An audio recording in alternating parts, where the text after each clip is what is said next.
آج ہم MCQ number 16 سے پڑھیں گے۔ 16واں MCQ آپ کا ہے، لے پالک بیٹوں سے کیا مراد ہے؟ لے پالک بیٹوں سے کیا مراد ہے؟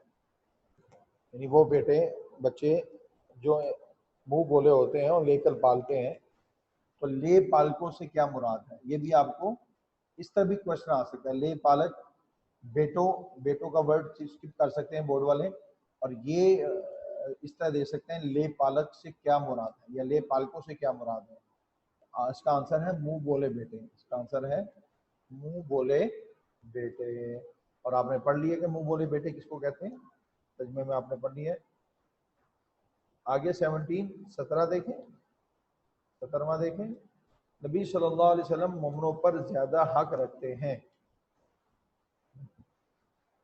نبی صلی اللہ علیہ وسلم مومنوں پر زیادہ حق رکھتے ہیں ان کی جانوں سے، ان کی جانوں سے، ان کی جانوں سے۔ نمبر 18 دیکھیں، نمبر 18، اللہ تعالیٰ نے سورۃ الاحزاب میں کتنے انبیاء سے عہد لیا؟ جی یہ ایسے بھی آپ کو آ سکتا ہے بورڈ میں کہ اللہ تعالیٰ نے سورۃ الاحزاب میں کتنے انبیاء سے وعدہ لیا۔ جی آپ نے پڑھا، میں نے آپ کو بتایا تھا کہ انبیاء کے نام بھی بتائے تھے، حضرت محمد صلی اللہ علیہ وسلم، حضرت نوح علیہ السلام، حضرت ابراہیم علیہ السلام، حضرت موسیٰ علیہ السلام اور حضرت عیسیٰ ابن مریم۔ جی تو سورۃ الاحزاب میں اللہ تعالیٰ نے 5 انبیاء سے عہد لیا۔ 19واں دیکھیں، متبنہ سے مراد ہے، متبنہ سے مراد ہے۔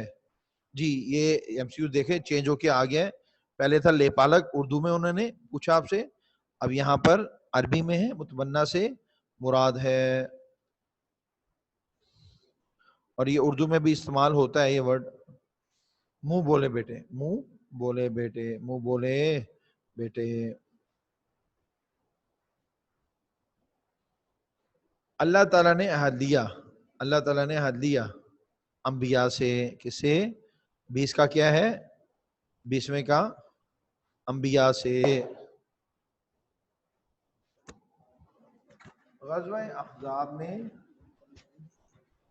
مسلمانوں کی مدد اللہ نے فرمائی۔ غزوہ احزاب میں 21واں دیکھیں، غزوہ احزاب میں مسلمانوں کی اللہ نے مدد فرمائی۔ اس کا آنسر ہے فرشتوں اور ہوا کے ذریعے، فرشتوں اور ہوا کے ذریعے، فرشتوں اور ہوا کے ذریعے۔ نمبر 22 دیکھیں، المعوقین سے مراد ہے، المعوقین سے مراد ہے رکاوٹیں ڈالنے والے، رکاوٹیں ڈالنے والے۔ یہ الٹا کے بھی MCQs بورڈ میں آ سکتا ہے کہ رکاوٹیں ڈالنے والوں کو کیا کہا جاتا ہے، تو المعوقین کا ورڈ آپ پھر ٹک کریں گے، اور المعوقین سے کیا مراد ہے، رکاوٹیں ڈالنے والے۔ سورۃ الاحزاب میں کس کی زندگی کو اہل ایمان کے لیے نمونہ قرار دیا گیا ہے؟ سورۃ الاحزاب میں کس کی زندگی کو اہل ایمان کے لیے نمونہ قرار دیا گیا ہے؟ حضرت محمد صلی اللہ علیہ وسلم کی حیات طیبہ کو مسلمانوں کے لیے نمونہ قرار دیا گیا ہے۔ نمبر 24 دیکھیں، جناحن کے معنی ہے، جناحن کے معنی ہے، جناحن کے معنی ہے گناہ، جناحن کے معنی ہے گناہ۔ زاغت کا معنی ہے، زاغت کا معنی ہے پھر گئیں، پھر گئیں، ان میں زاغت الابصار، جب ان کی آنکھیں پھر گئیں۔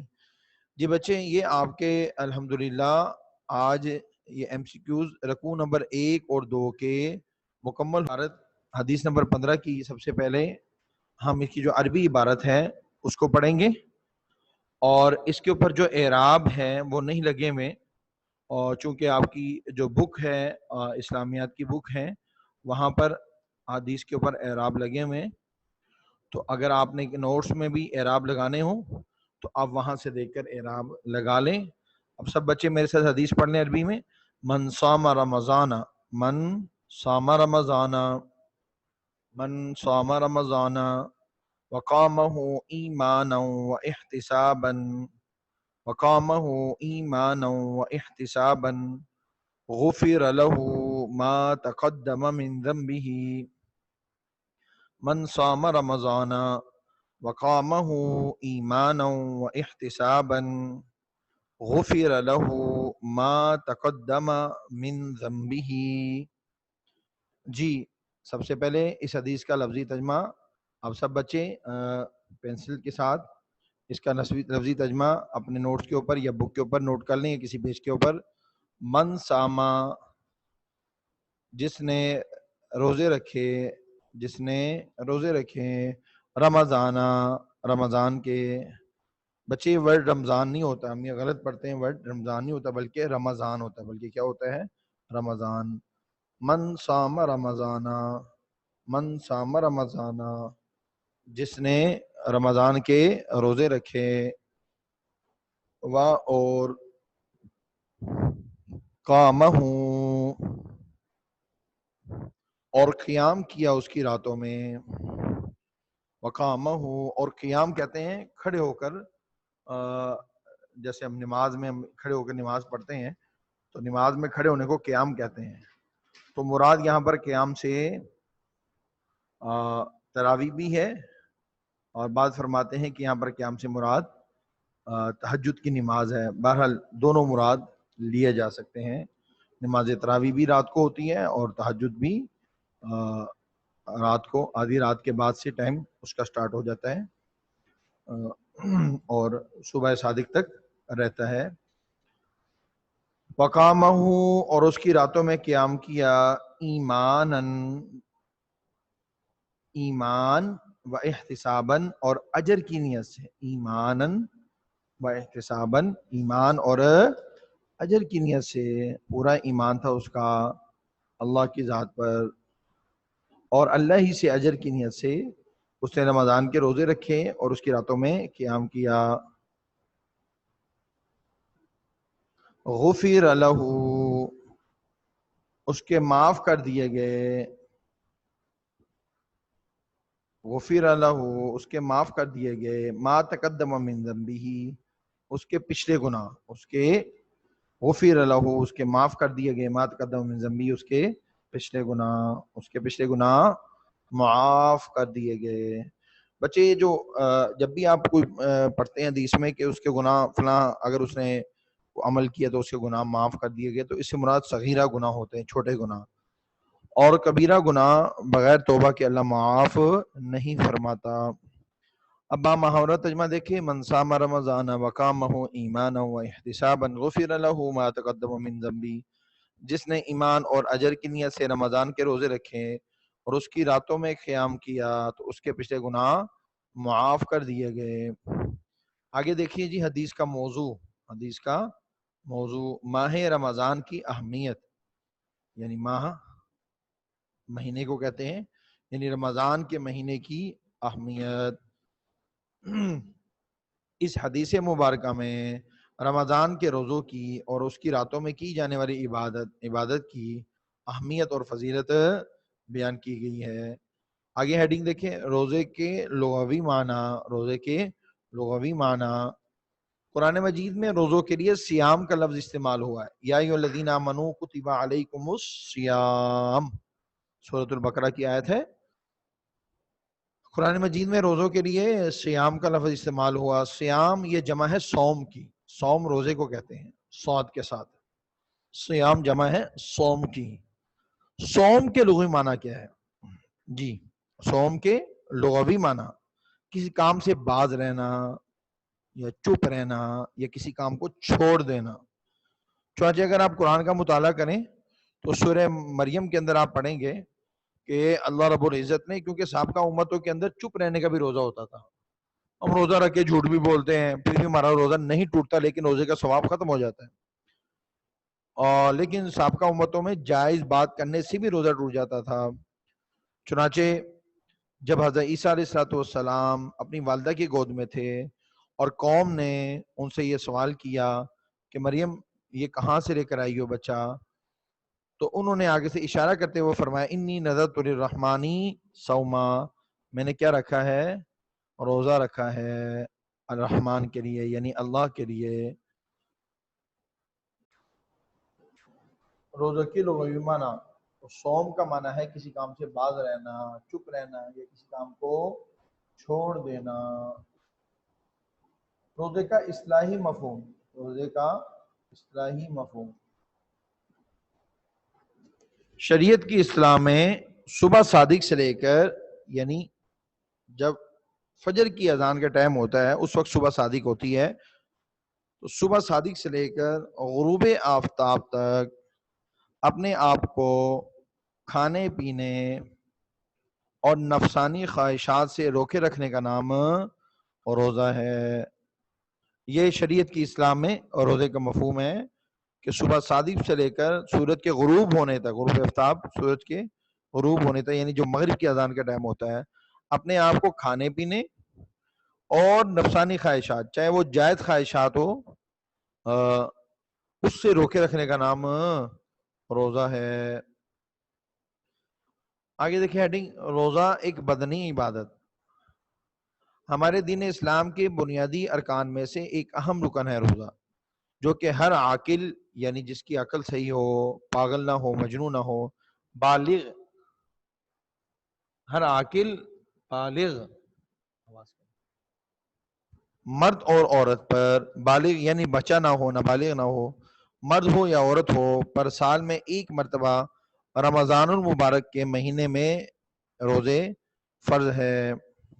البتہ اگر کوئی مسلمان بیمار ہو جائے، یعنی اس کی ایسی بیماری ہے کہ روزہ رکھنے کی وجہ سے اس کی بیماری کے بڑھ جانے کا یا اس کی جان جانے کا خطرہ ہو، اور ہر بیماری پر روزہ نہیں چھوڑ سکتے، مطلب کسی کو ہلکی سی کوئی بخار ہو گیا یا ہلکا سا کوئی مسئلہ ہوا نہ، ایسی بیماری کہ روزہ رکھنے سے اس کی، جیسے شوگر والے ہوتے ہیں، اگر وہ روزہ رکھتے ہیں، بعض لوگوں کی شوگر اس طرح ہوتی ہے کہ وہ روزہ رکھنے سے ان کی شوگر لو ہو سکتی ہے، جان جانے کا خطرہ ہوتا ہے، یا اور ایسی بیماری ہے جس میں ڈاکٹر ماہرین کہہ دیتے ہیں کہ آپ کچھ گھنٹے تک بھی آپ دوائی لے لیں یا کچھ کھا پی لیں، نہیں تو بیماری کے بڑھنے کا یا جان جانے کا خطرہ ہوتا ہے۔ یا مسافر ہو تو اس کو رخصت دی گئی ہے، رخصت سے مراد یہ ہے کہ اس وقت اس کو یہ چھوٹ دی گئی ہے کہ وہ روزہ نہ رکھے، مگر بعد میں روزوں کا رکھنا ضروری ہے، یعنی بیمار ہو ایسا کہ روزہ نہ رکھ پائے یا مسافر ہو تو اس کو اس وقت چھوٹ دی گئی ہے، لیکن بعد میں اس کے روزے رکھنے کا، روزوں کا رکھنا ضروری ہے، کیونکہ روزے فرض ہے۔ جیسے ایک شخص نماز فرض نہیں ادا کر سکا تو بعد میں اس کی قضا کر لیں، تو روزے تو وہ کیا کر لیں کہ وہ کسی سردیوں کے جیسے دن ٹھنڈے ہوتے ہیں اور چھوٹے ہوتے ہیں تو ان دنوں میں روزے کی قضا کر لیں۔ اور روزے کا مقصد، روزے کا مقصد، روزے کا مقصد کیا ہے؟ دیکھیں نا، کوئی نہ کوئی چیز دنیا میں جتنی چیزیں ہیں بے مقصد نہیں ہے، ہر ایک چیز کا کوئی مقصد ہوتا ہے۔ تو اللہ رب العزت نے سورۃ البقرہ میں روزے کا بنیادی مقصد یہ بیان فرمایا ہے کہ مسلمانوں میں تقوی اور پرہیزگاری پیدا کرنا ہے۔ سورۃ البقرہ میں ارشاد باری تعالیٰ ہے، اے ایمان والو تم پر روزے فرض کیے گئے، یا ایھا الذین آمنوا کتب علیکم الصیام کما کتب علی الذین من قبلکم، جیسے تم سے پہلے لوگوں پر بھی فرض کیے گئے تھے۔ سبحان اللہ۔ دیکھیں اللہ رب العزت نے ہمیں کتنی تسلی دی ہے کہ ایمان والو یہ صرف تم پر فرض نہیں ہے، سابقہ امتوں میں بھی روزے فرض تھے۔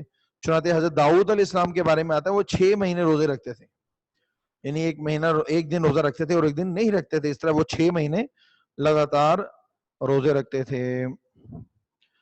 اور اس طریقے سے حضرت آدم علیہ السلام کے بارے میں بھی آتا ہے وہ بھی روزہ رکھتے تھے، ہر چاند کی 13، 14، 15 تاریخ کو روزہ رکھا کرتے تھے ہر مہینے میں۔ اس طرح یہودیوں کے بارے میں آتا ہے کہ وہ 40 دن کے روزے رکھتے ہیں، عیسائیوں کے بارے میں بھی آتا ہے وہ 40 دن کے روزے رکھتے تھے۔ تو ہر امت میں روزے فرض کیے گئے ہیں، لیکن رمضان کے روزے اللہ رب العزت نے، یہ رمضان کے روزے اس امت پر فرض فرمائے ہیں۔ یہ رمضان اللہ نے اس امت کو عطا فرمایا جو بڑی برکتوں والا مہینہ، آپ پڑھ کے آئے ہو کہ فصل بہار کہا گیا ہے رمضان کے مہینے کو، تاکہ تم پرہیزگار بن جاؤ۔ روزے کا بنیادی مقصد تم کیا بن جاؤ؟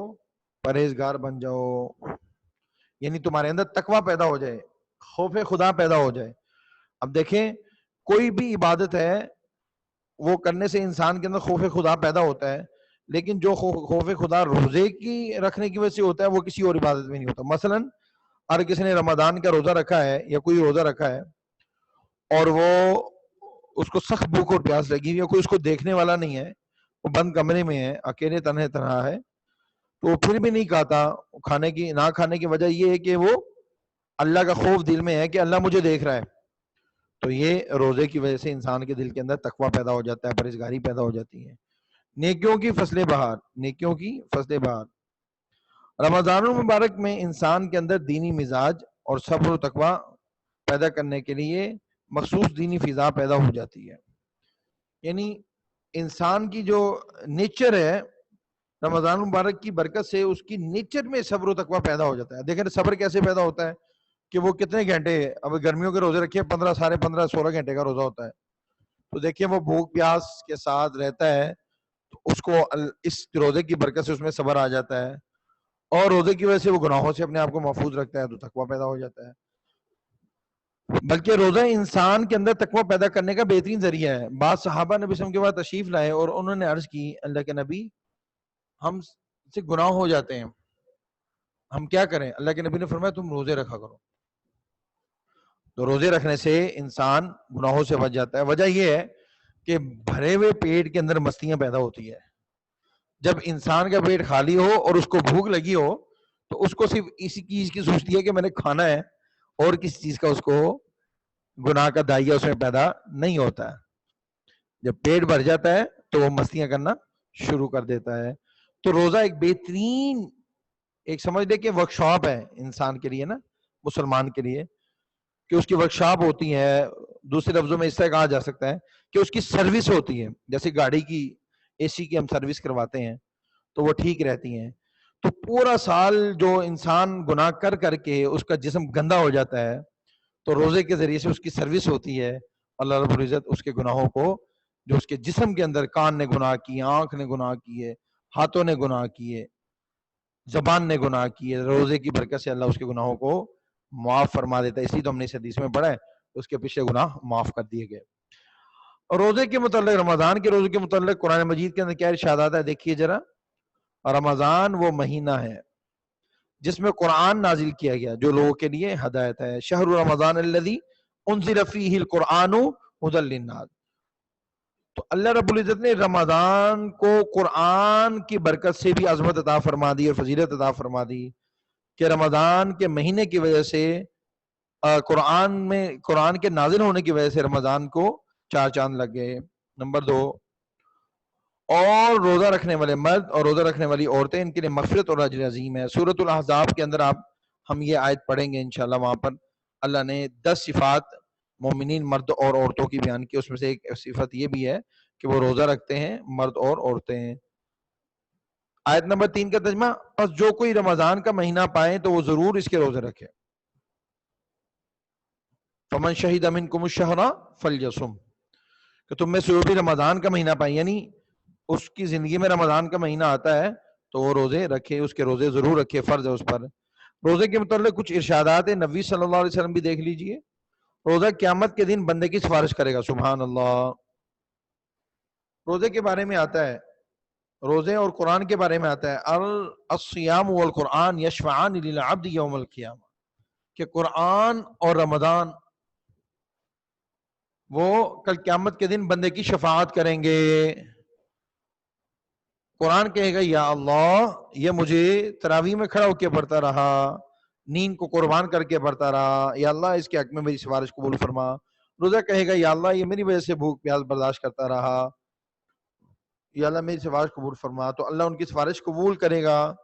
روزہ گناہوں کے لیے ڈھال ہے. روزہ نمبر 2 حدیث، جیسے ڈھال ہوتی ہے نا، آپ نے دیکھا ہوگا پرانی جنگوں میں استعمال ہوتی تھی ڈھال، وہ ڈھال آگے کرتے تھے تو اس سے دشمن کا تیر اور دشمن کا جو وار ہے، تلوار کا وار ہے، وہ اس ڈھال سے روک لیا کرتے تھے. وہ ڈھال آگے کر دیتے تھے، وہ بڑی مضبوط ہوتی تھی، لوہے یا پیتل کی بنی ہوتی تھی.